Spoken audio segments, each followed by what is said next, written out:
Animals can form close bonds with each other, and when those bonds are severed, the animals can, much like humans, slip into a depression. A goat named Mr. G was rescued from an animal hoarder's farm along with a donkey named Jellybean, with whom he'd become close. Unfortunately, the two were sent to different sanctuaries, and it seemed as if Mr. G would never see his best friend again. Whereas most of the animals rescued by the California-based Animal Place were ecstatic about their newfound freedom, Mr. G found it difficult to acclimate. The staff noticed that he just couldn't shake that feeling of loneliness. Mr. G spent nearly 10 years being neglected in his former home. Though he was clearly traumatized by the abuse, he'd always had Jellybean to keep him company. Now, however, the two were separated and he'd fallen into a deep depression. Although Mr. G was in good health when he arrived at the shelter, he was now so distraught that he simply refused to eat. Shelter workers were concerned that his depression would be the death of him. Night after night, Mr. G cowered in the same corner of his room.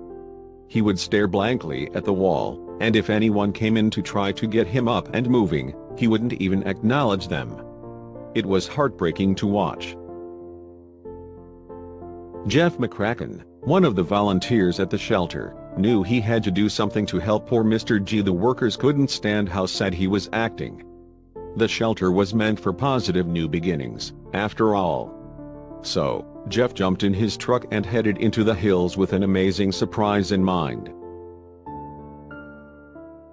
By day 6 of his stay, Mr. G still hadn't eaten a drop of food. Workers were now extremely concerned he would starve to death. However, around midday, Jeff returned with his truck, and he had something in his trailer he thought would lift Mr. G's spirits. As soon as Mr. G heard Jeff pull into the shelter, his ears perked up. This was the first time in almost a week the goat had responded to any sort of noise or commotion. What exactly was going on outside? Mr. G stood up and slowly went to investigate. Shelter workers were shocked when they saw the small face of Mr. G peeking around the corner of his enclosure's door. It was the first time they had seen him standing since he arrived. Mr. G took one look around, and then he realized just what Jeff had done for him.